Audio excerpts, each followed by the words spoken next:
Guys, അപ്പോൾ കുറേ ആയിട്ട് നമ്മൾ വീഡിയോ ഒക്കെ ചെയ്തിട്ട് കുറേ നന്നാൽ 1 2 3 4 മാസമൊക്കെ ആയിട്ടുണ്ടാവും ഏകദേശം.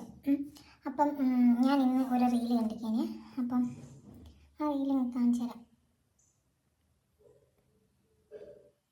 ഒരു ഐ കിരൺ എന്ന് പറയുന്ന ഒരു നിങ്ങളുടെ വിധി കണ്ടുപിടിക്കാൻ പറ്റുന്ന നിങ്ങൾ വിശ്വസിക്കോ? എന്നാൽ പറ്റും. നിങ്ങളുടെ പേരിലുള്ള ഓരോ അക്ഷരങ്ങൾ, അത് ഓരോ അക്ഷരങ്ങൾ മാത്രമല്ല, ഓരോ ന്യൂമറോളജിക്കൽ വാല്യൂവിനെ റെപ്രസെന്റ് കൂടെ ചെയ്യുന്നുണ്ട്. ഒരു പേപ്പർ പേന എടുത്തോ, നമുക്ക് കണ്ടുപിടിക്കാം.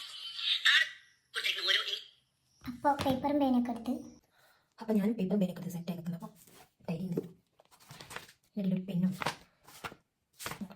ഓരോ പേജിൽ ഡയറി എഴുതുന്നുണ്ടോ, ഡയറി പഞ്ചായ അങ്ങനെയൊക്കെ ആണ്. ഒരു പ്ലെയിൻ പേപ്പർ ഞാൻ എടുത്തിട്ട് അപ്പോൾ പിടിച്ചറിയാം.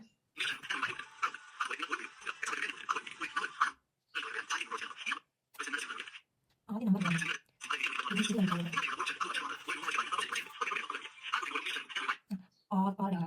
അത് 2 7 H 5 4 1. അപ്പോൾ നമുക്ക് കൂട്ടാനാണ് തോന്നുന്നത്. അല്ല ആൻസർ ഇതിൻ്റെ പേര് സംഭവം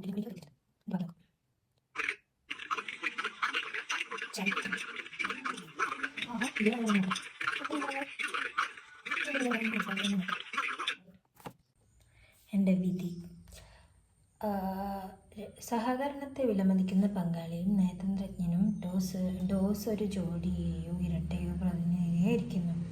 സ്വീകാര്യതയുടെ തന്ത്രത്തിൻ്റെ തത്വമാണ്. ആന്തരിക സന്തുലനാവസ്ഥ ഐക്യം തേടിയെങ്കിലും അനുയായിക്കാനാണ് അവർക്കിഷ്ടം. രണ്ടുപേർ നന്മയും തിന്മയും, സത്യമോ തെറ്റോ, പോസിറ്റീവ് നെഗറ്റീവ് എന്നിങ്ങനെ 2 വ്യത്യസ്തമായ സത്വങ്ങൾ തമ്മിലുള്ള ഐക്യമാണ് തേട.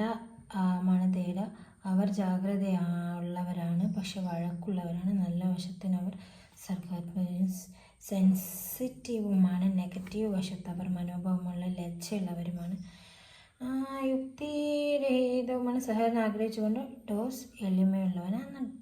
ഡോസ് കൂടി ചോദിക്കാനുണ്ട്.